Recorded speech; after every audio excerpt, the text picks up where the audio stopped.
to follow along with us. We teach the Bible verse by verse, and we're going to be in the book of Revelation again this morning in chapter 13.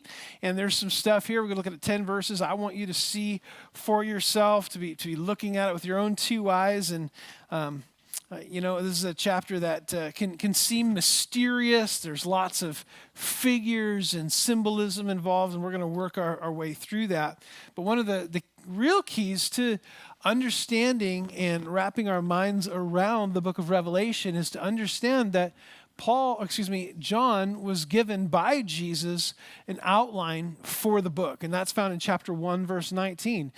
John is told to write by Jesus to write the things you have seen, past tense, the things which are present tense, and then thirdly, to write the things which take place after this.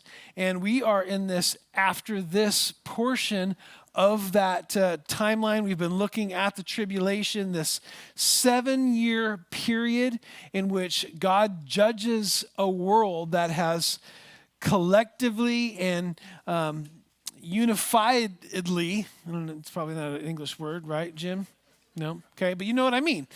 Shaking their fist at God. We don't want you. We don't want you around. We don't want you in our life. We don't want to listen to you. We're not going to submit to you. And so this is a 7-year period in which they've the world that's defied and rejected Jesus is now facing the consequences of that action, of that heart. They're getting the reward of that. And so this judgment that is the larger part of the book of Revelation is seen in 7 seals that are broken open, 7 trumpets that are blown, 7 bowls that are poured out. But in chapters 12 and 13, where we have been and where we will be for the next couple times we're together, we're kind of in a break from this chronology because we see this in books and movies or whatever. We're taking a break for some character development.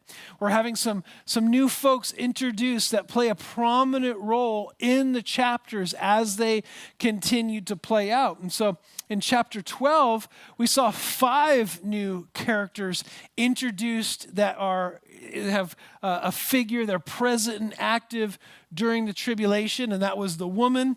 And again, you can go back to these other studies. I'd love to spend a little bit more time talking about this, but you can go back into these other studies. The woman is Israel, the child, Jesus, the dragon is self-proclaimed, that is Satan, and then there's Michael who fought against the dragon, and then the 5th one we looked at was the offspring of the woman, and we learn in chapter 12 that is those who keep the commandments of God and have the testimony of Jesus Christ. That's the offspring of the woman. It says that they are overcomers.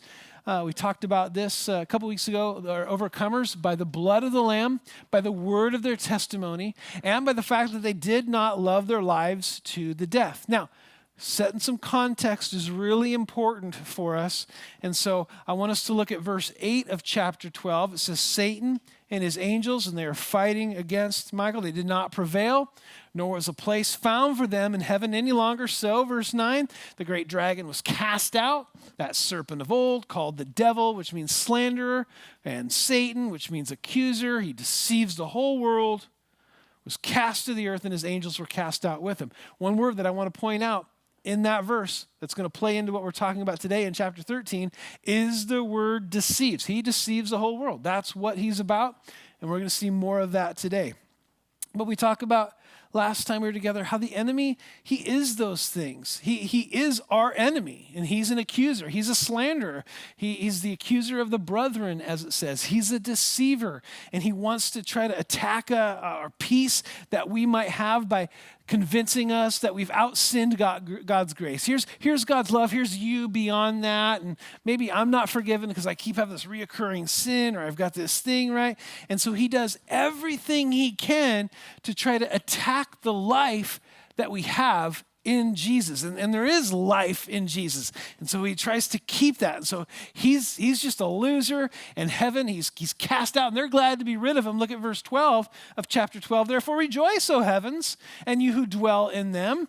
But, verse 12 continues, woe to the inhabitants of the earth and sea, for the devil's come down to you, having great wrath, because, why does he have this wrath? Because he knows that he has a short time. Good for heaven, bad for those who continue and remain on the earth. Satan knows. Satan is desperate. It's like a cornered animal. And so verse 17 now, as we're continuing to make our way to chapter 13, verse 17 tells us he's going to use that short amount of time to wage war on the followers of Jesus. It says he went to make war with the rest of her, that is Israel's offspring, who are those? Those who keep the commandments of God and have the testimony of Jesus Christ. That brings us to chapter 13, where we have a little bit more character development. Some other prominent figures in the tribulation are introduced into the scene that are going to have major parts in the chapters that we read following. And we're going to affectionately call them the Beastie Boys, okay? Because we have the beast out of the sea in verse 1, which we're going to look at today, and we're going to make our way through verse 10. And then in verse 11, we're going to be introduced to this beast that is from the earth. And these guys are more commonly known by the titles, the Antichrist is the beast from the sea, and the false prophet is the beast that is out of the earth. And so it's no wonder that it said, woe to the earth and the sea, because Satan is rising up a beast out of each of you. It's no wonder he says, whoa, right? But Satan here, he's the great counterfeiter. There's nothing original about what he does. He's always mimicking and counterfeiting what the Lord does. And so here, he's got his own diabolical trinity that's involved. It's not just Satan. He has the Antichrist, and anti means more than just against anti, although certainly he is against Jesus Christ, but it means in place of, instead of. And that really helps my mind, and maybe yours too, wrap your mind around what his motives are, who he is, why he's doing what he's doing, because he's in place of Christ. He wants to be the Messiah. That's going to be him. And so that's the second person of this diabolical trinity. And then the third is this beast from the land. That's the false prophet. We'll look at him next week, but the dragon, the Antichrist, and the false prophet make up this unholy trinity that's going to be very active here in the following chapters. As I said, today we're just going to look at this character called the Antichrist. Welcome to church, you know. Here we are talking about the Antichrist, but it's this coming world leader that is given over 50 titles in Scripture. Sometimes we think, oh, we're just in the book of Revelation, and that's why we're talking about the Antichrist. Well, that's not the perspective the Bible has. He's mentioned throughout Scripture. Daniel, which we're going to be referencing quite a bit today, Daniel calls him the little horn, the king of fierce countenance, the prince that will come, the willful king or the proud king. Paul calls him the lawless one, the man of sin, the son of perdition, that wicked one. It's the Apostle John himself who coins the term the Antichrist. And we find that not in Revelation, actually. We find that in 1 John chapter 2, verse 18. He says there is the Antichrist. But here in the book of Revelation, he's called the beast. 26 times over the next couple chapters, that's going to be what he's referenced as. And he, the beast, the Antichrist, is going to be a real person. He's not just going to show up on the scene like Hollywood would portray him, right? I think of Al Pacino. I don't know if there's a movie out there with Al Pacino plays that role or whatever. It's not Rosemary's Baby, right?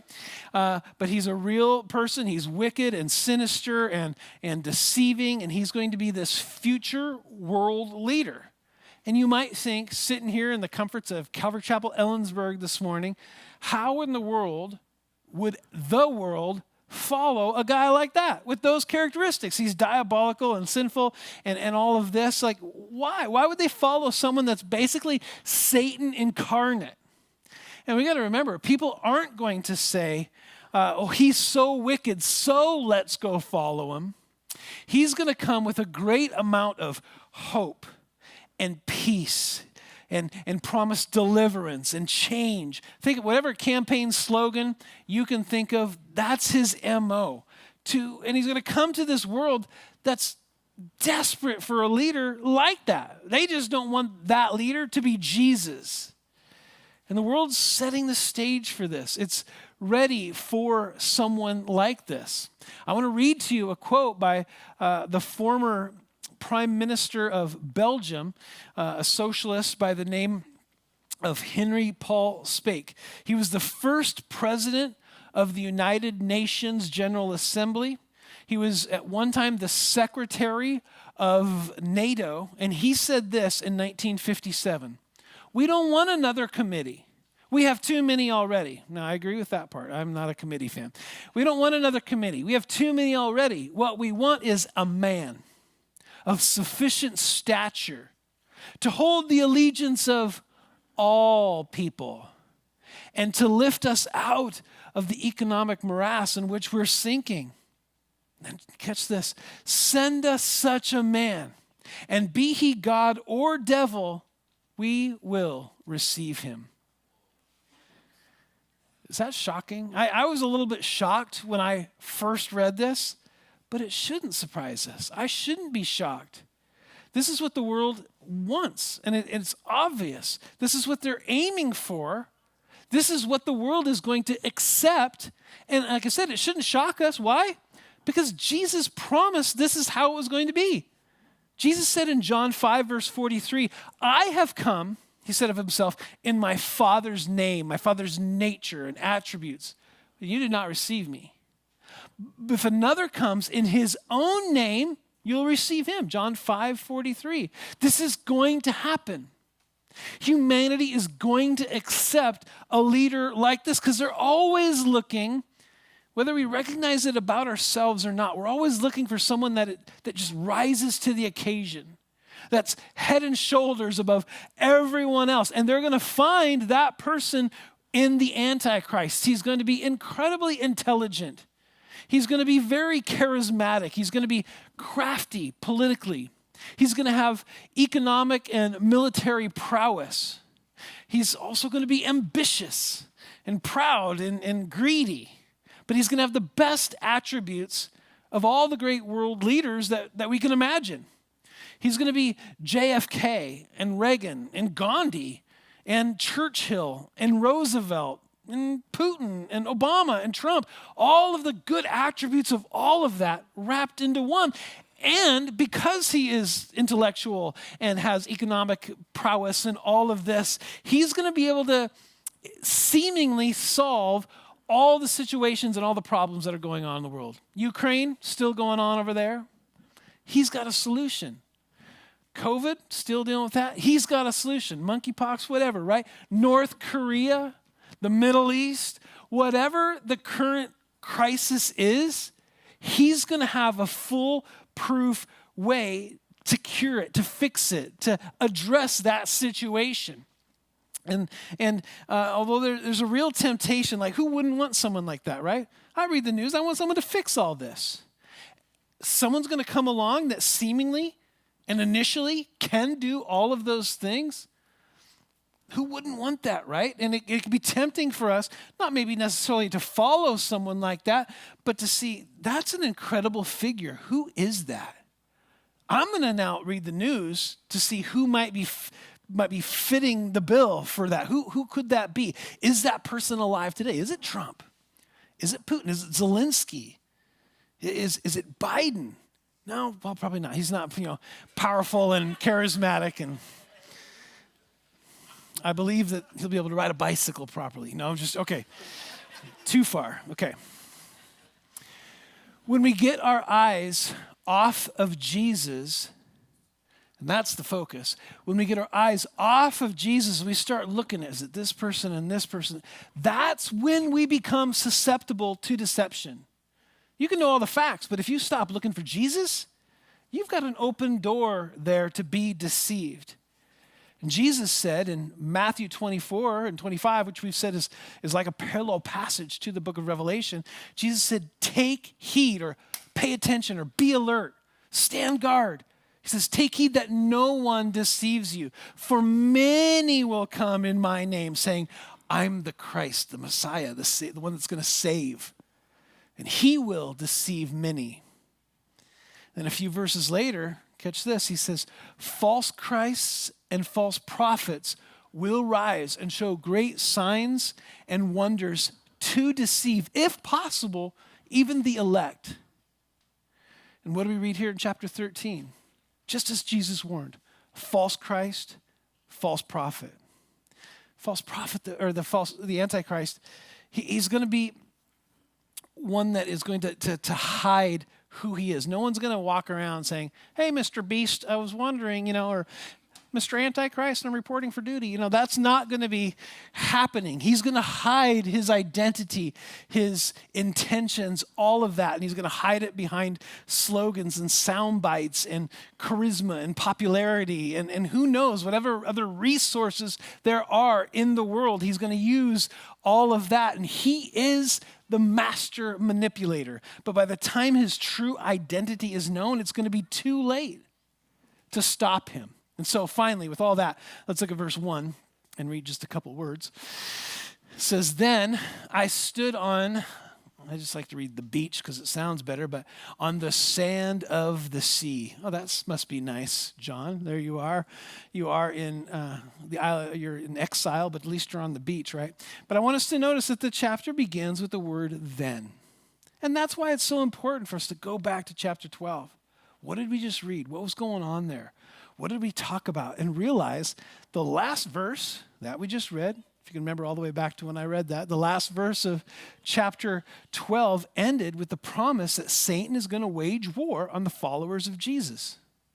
Now, I want you to take note before we move on that the second word here of chapter 13, the word I, if you've got a footnote in your Bible, and I hope you do, that word could be translated he.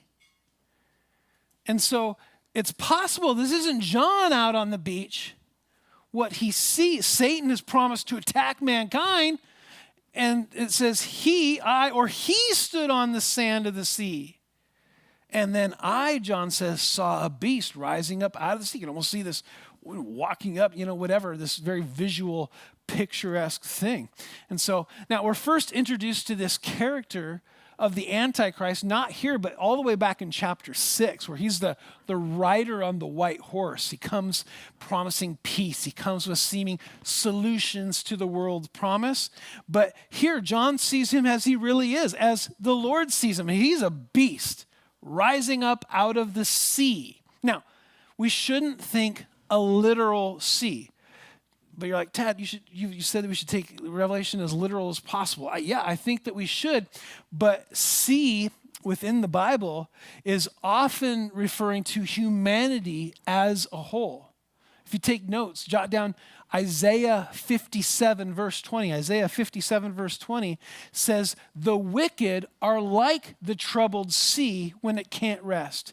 And we've been there. We're not that far from the ocean. We can just picture this spot where this water's just coming in and out, when it's frothy and foamy. And that reminds me of the book of Jude talks about the foam of the sea, right? And so Isaiah 57 verse 20 says, the wicked are like a troubled sea, and it cannot rest. Its waters cast up mire and dirt. All that grossness comes to the surface, right? Well, that's what's happening here. The grossness is coming to the surface.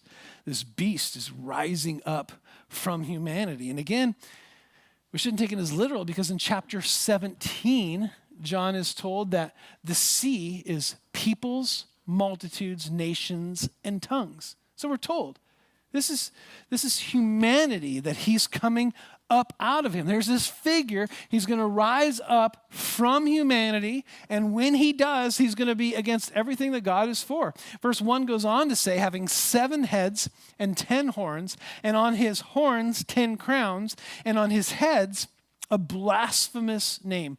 I want you guys to take note. I'm going to mention it here and leave it to you to take note as we continue through this next 9 verses, is to see how many times blasphemous is used. That is like the leading characteristic of this figure called the Antichrist. And so He sees this 7-headed, 10-horned, multi-headed thing coming up out of the sea. And for some reason, I remember back, I think I was probably like 7 or 8 years old, grew up on the farm, right? And every once in a while, there'd that be immediate alarm in the middle of the night where someone yells, "The cows are out." And nothing was worse at that point than the cows being out in the middle of the night. All hands on deck, the dog, everybody is herding them back. Okay, we did that. You did that at 3 a.m. It's hard to get back to sleep. And I remember turning on TV, and back then there's like 3 channels, right? And one of them had this old Japanese movie. And I'm like, I think this is what was on that old Japanese movie. Maybe that's my young imagination, thinking about that. But it may sound similar to that, but I don't have to go that far back in my timeline to have this sound familiar. If you just look across the page to chapter 12, verse 3, it says this about Satan. He says, that great fiery red dragon having 7 heads and 10 horns and 7 diadems on his heads. Man, this guy is just infused with Satan. So he's coming up, rising to the surface from humanity with all the characteristics of Satan. Now, as I've mentioned, a cross-reference. I encourage you to go back and read it at home. Look at it again as the book of Daniel, specifically chapter 7 of the book of Daniel. Because Daniel 7 tells us clearly, again, we don't have to guess at some of this stuff. We just have to do some cross-referencing, some actual Bible study to figure out what these things are talking about. Daniel 7 tells us that the 10 horns and the 10 crowns are 10 kingdoms, he says. They're 10 kingdoms that the Antichrist is going to have authority over. And then when we get to chapter 17 in the book of Revelation, the angel is going to inform us that these 7 heads represent 7 mountains, okay? Rome, and we'll probably talk about this more when we get there, but Rome is the city on 7 hills, on 7 mountains. And so it would seem that somehow he's connected to Rome, or maybe more likely a reorganized or a revisited Roman Empire, reincarnated, so to speak, Roman Empire, and he's going to have authority over that. Now, verse 2, John uses 3 very descriptive, figurative expressions for him. He says, this beast, this figure that came out of the mass of humanity that's infused with Satan, he says, the beast which I saw was like a leopard. His feet were like the feet of a bear, and his mouth like the mouth of a lion. Again, this kind of talk takes us back to the book of Daniel.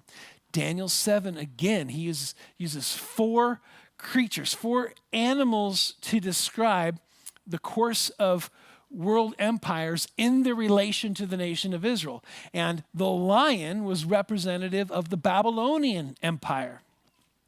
The bear represented the Medo-Persian Empire, and the leopard, the fast leopard, described the empire of Alexander the Great that took over the world in just a couple years, right? And then the 4th beast that Daniel describes in Daniel chapter 7 was described as dreadful, this terrifying creature that had all the terrifying characteristics of the first 3 beasts all wrapped into one, and that's exactly what we're reading here. We're reading about that 4th beast from Daniel chapter 7, and it represents this world empire, this final world empire that's going to have the leadership of this satanic dictator, okay? And so now notice the last sentence of verse 2. The dragon, who we know is Satan, gave him his power, his throne, and great authority. 3 things are given to this one who rises up from humanity. The Antichrist's power or influence, we would say, his position, his throne, and his jurisdiction, his great authority. They're all given to him by the devil himself. So the Antichrist is going to be who Satan uses kind of like a puppet master to establish this one world empire. And again, you think, okay, does Satan have the ability to give these things away? Does Satan have the ability to give power and position and jurisdiction on a global scale like this? If you take notes, I encourage you to jot down Matthew chapter 4 and Luke chapter 4.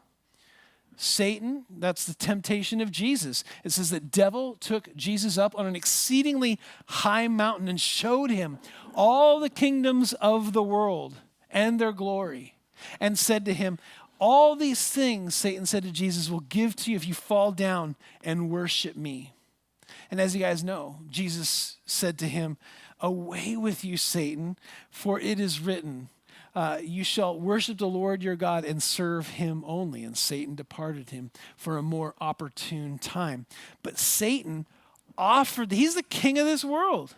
He's the prince of this world. And he offered these to Jesus in Matthew 4, Luke 4. And now he finds someone who takes him up on that offer. Oh, I'll take that. And so this guy is just infused with and energized by satanic influence. He's got his position, his authority, all of that from Satan. Now, as we go on into verse 3, it seems as though, and again, there's some speculation here, but it seems as there may be an assassination attempt on this future being. It says in verse 3, I saw one of his heads as if it had been mortally wounded, and his deadly wound was healed. And the reaction to that was all the world marveled and followed the beast. Whatever's being described here is going to be a big deal. And because it's mentioned 2 more times in this chapter alone. And if you take notes, again, I encourage you to jot this down. I'm going to do this cross-referencing. But I'll jot down Zechariah chapter 11, verse 17 seems to be describing maybe this same event. It says in Zechariah 11, woe to the worthless shepherd who leaves the flock. A sword shall be against his arm, and against his right eye. His arm shall completely wither, and his right eye shall be totally blinded. And so this figure is going to have a deadly wound, literally a fatal wound, but he's going to recover. And again, he's the counterfeiter. That's all he's about. And so what do we have here? We have a counterfeit resurrection. This recovery is going to shock the world. There he is. Amen. Can you just imagine? Most of us have seen footage. Some of us may remember, but most of us at least seen the footage of JFK in a convertible riding in Dallas and getting shot in the head, going over the back of the, and Jackie panicking. What if John snapped back to life and was living? Can you imagine? There's no way. It's impossible. It's that kind of shock and awe and just what's going on that is just going to blow everybody away. And when the Antichrist has this, people are going to marvel at him.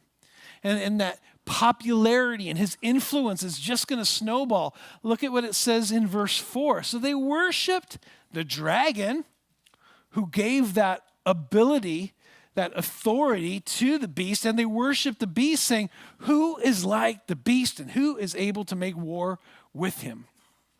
Satan has always wanted to be worshiped. He's getting worshiped finally. And here this satanic incarnate individual, the Antichrist, he's being worshiped as well. Why? Because he's got great ideas. He's got solutions for everything. And now he's got this miraculous comeback. I don't know how that's possible. He seems invincible. Man, who is able to make war with him?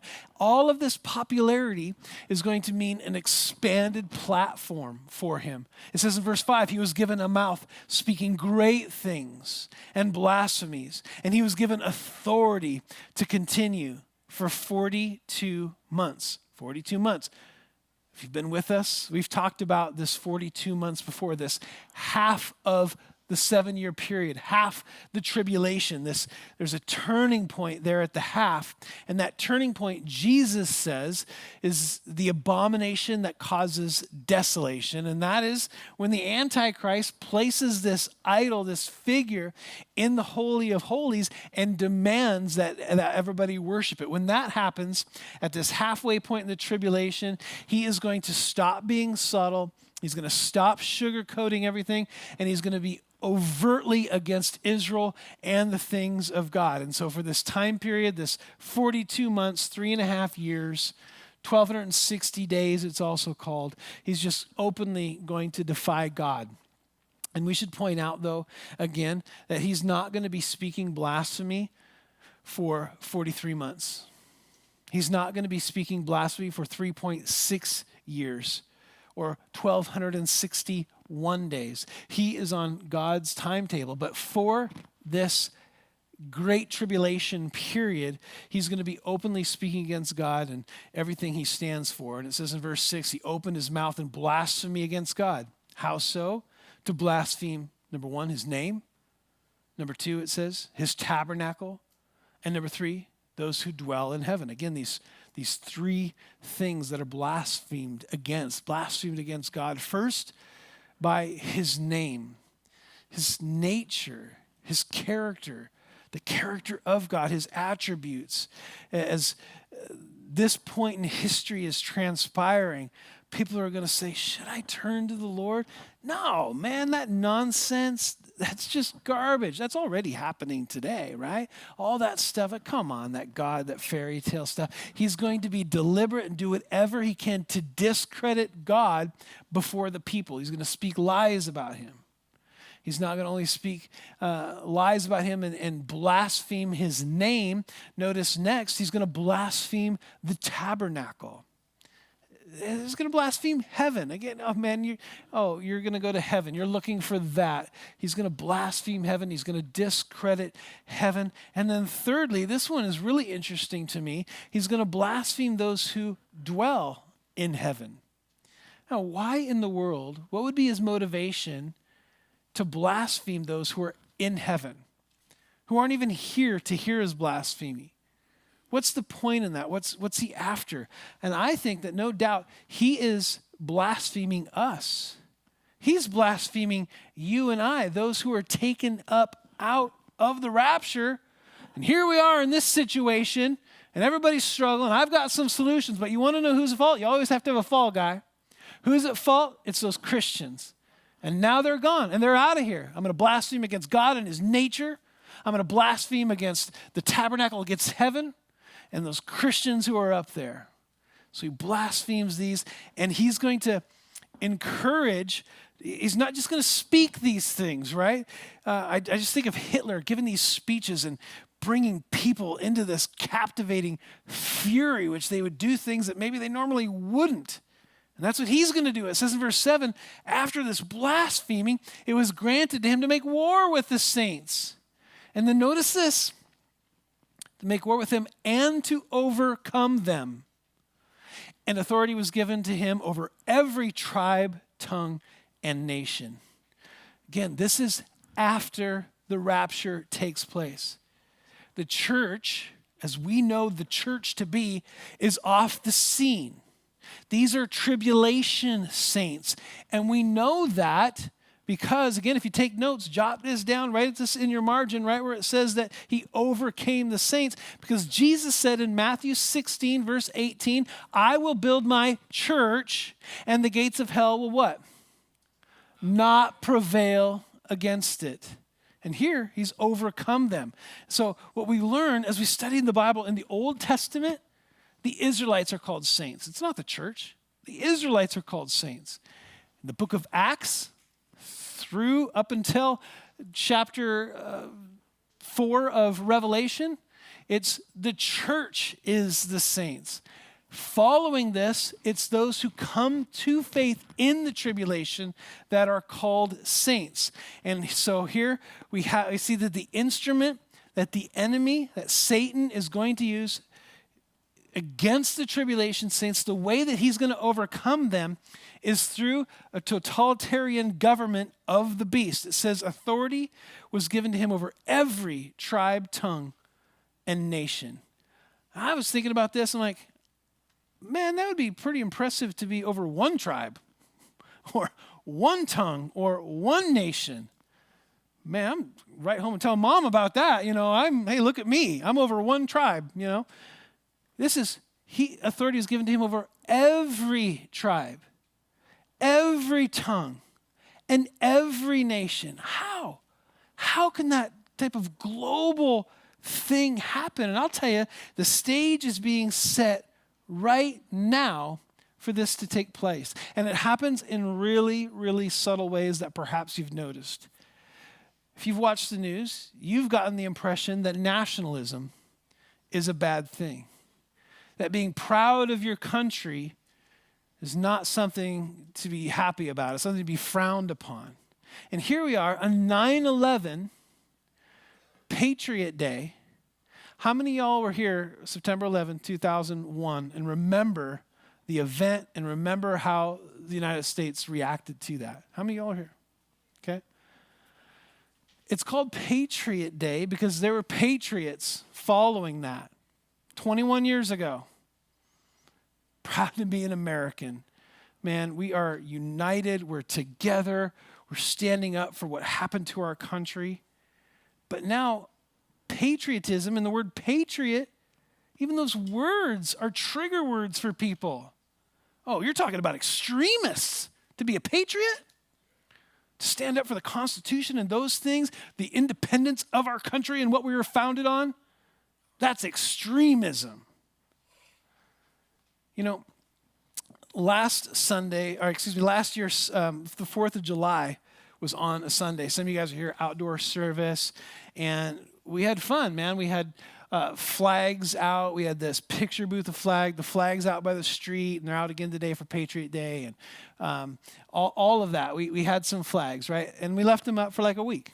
And about that same time, someone was on social media, and one of the community groups said, hey, we just moved to town, and we're looking for a good church to go to. Is there any good churches? And a lot of y'all said, hey, come out to Calvary Chapel, and I love it. That's awesome. It is witnessing. I told the second service it's a lazy form of witnessing, but hey, it's something, right? Invite people out. Absolutely. Do it on social media. Anyway, get them out here, get them plugged in, get them discipled, all of that. But a lot of you said Calvary. But one guy who's a part of our community, I think, if I remember correctly, he was part of our city council. I know he was involved in local government here. He chimed in and said, well, I would stay away. If all churches, I'd stay away from Calvary Chapel because they have flags out. I question any church that would put a flag out. Now, all of that to say, the stage is being set, and it's this subtle, not so subtle push away from patriotism and nationalism towards maybe even it's not so much what it's away from, but towards a one world government, a single central authority. But here's the thing for us to remember, guys. Sovereign, independent nations exist by God's will and by God's design. They protect us from history repeating itself. Following the flood of Noah, you guys know the story. God instructed humanity to be fruitful, to multiply, and to fill the earth. But you get just a couple chapters from the flood in Genesis chapter 11, and the world, humanity, in rebellion to God, instead of going out and multiplying and filling the earth, this man by the name of Nimrod united and centralized the government, and the Tower of Babel was constructed. One world government, one world leader. That's what we're after. And so, again, you guys know how it plays out. The Lord confused their languages, forced them to spread out, and to shape and form independent peoples and nations, not as a punishment. Oh, look what they did. I'm going to punish them. It's not a punishment. It was protection against mankind choosing to follow one man instead of God. But we're headed right back in those steps. We want so badly to be back in Babel. And when we have global threats like COVID, we've seen it. We're living it in real time in our country. It causes people to beg for more laws. We need more laws. We need more instruction. And then when people aren't following that, we need more laws, right? It's just this vicious circle. And with all this implementation and enforcement of new laws, what's that require? Bigger government. And then it's not just, I need to keep my neighbor in place because he's not doing, and we had that time and time again when we were meeting when we weren't supposed to, right? People calling and hey, Calvary Chapel's meeting, they're not supposed to, right? I don't know how many calls we had and emails about that, turning in our neighbors. And I'm not trying to live in the past, but point out that when that happens, we need more laws because those guys aren't doing what's best for the collective humanity. It's going to expand to the point where that country isn't doing what's best for collective humanity. And it just expands and expands and expands until we get to the point where, again, a one world government's going to be the best solution. One central authority, and some future Nimrod type ruler is going to step into that and capitalize because people are going to beg for it. They're going to ask for it. They're going to want it. Yes, keep us in line, keep us healthy, keep us safe. Humanity is going to love him for it. Look what it says next in verse 8. So he has authority over every tribe and nation and people, over all of that. And verse 8, all who dwell on the earth will worship them. How in the world? How can someone have authority over all of that and all the people will worship him because of it? Because they've rejected God. We don't want Jesus. We don't want his solutions for our life, but we'll take his. His don't include God. They've rejected God. So those who worship earth worship him, and they are, it says, goes on to say, notice those whose names have not been written in the book of life of the Lamb slain from the foundation of the world. I just love the way the book of life sounds. It sounds so, I don't know what it is, it just sounds wonderful to me. The book of life is this account and registry of every soul and being that turns to God, who says, I don't want to live in rebellion to him anymore. But those who choose to live in rebellion, who don't want, and maybe I'm speaking about you today. I don't want God in my life. Their names are not written there. But ours, if you've accepted Jesus, are. Our names are written there. And look at the cost to have your name. Imagine your name. Look at the cost to have your name written in the Lamb's Book of Life. The Lamb was slain. The ink of the Book of Life is innocent blood. Jesus slain. Slain, it says, from the foundation of the world. And you know what that tells me? Slain from the foundation of the world. Before the garden, God had this plan in place. God wasn't surprised by Adam and Eve's sin. And guys, he's not surprised by yours. You're surprised by your sin. I get surprised by my sin. Oh my gosh, I can't believe I just did that. Oh my gosh, I'm better than that. No, I'm not. I can't believe I thought that. I can't believe I did that. Oh man, I was going to act out on this thing except that thing happened. I can't believe that. I was right there. We're shocked by that, but God isn't. He's already had a plan in place. It's the lamb slain. And not only has the lamb been slain since the foundation of the earth, that means your name has been written in the Lamb's Book of Life since the foundation. That's what it's all about, man. And that's why we have this invitation in verse 9. If anyone has an ear, let him hear. If you haven't been included, if you're not sure, if your name is there, get sure, make sure, have your name written in the Lamb's Book of Life. Verse 10, he who leads into captivity shall go into captivity. He who kills with the sword must be killed with the sword. Here is the patience and the faith of the saints. This is a word of comfort to the original recipients of the revelation. It's a comfort to us. It's going to be a comfort for those who are in the tribulation. The one putting you in prison is going to be in prison. The one that's putting you to death, they're going to face the sword. Man, be looking for the end. Be looking for the goal. Now, we're going to end here this morning, but I just want to remind you that things are lining up the way God has planned. And the world is preparing right now in real time for a coming world leader, and they're looking for a deliverer, but what they're going to find is a deceiver. And so the question is, what does that mean for it? How do I apply that? I see what's going on in the world. What do I got to do? Man, you got to make sure your name is written in the Lamb's book of life. There is nothing more urgent and important than that in this world, than to make sure your name is written there. Now, as many of you guys know, before planting the church, Charity and I, we were on our way to the mission field, and we were headed for Haiti. Two of our children are Haitian. They were there. Our good friends and ministry partners that we've known, Jared and Jennifer Ebenhock, were there. But instead of Haiti, the Lord brought us to Ellensburg instead. And they're very similar, but well, a few years ago, our friend Jennifer Ebenhock wrote this book. It's called In a Sun-Scorched Land. I believe we have some in the bookstore there. And she wrote this and said, hey, Tad, you're mentioned in this book. I used aliases for a lot of people. I used your name. So when I got this book, what do you think the first thing I did, right? Yeah, that's all interesting. That's interesting, whatever.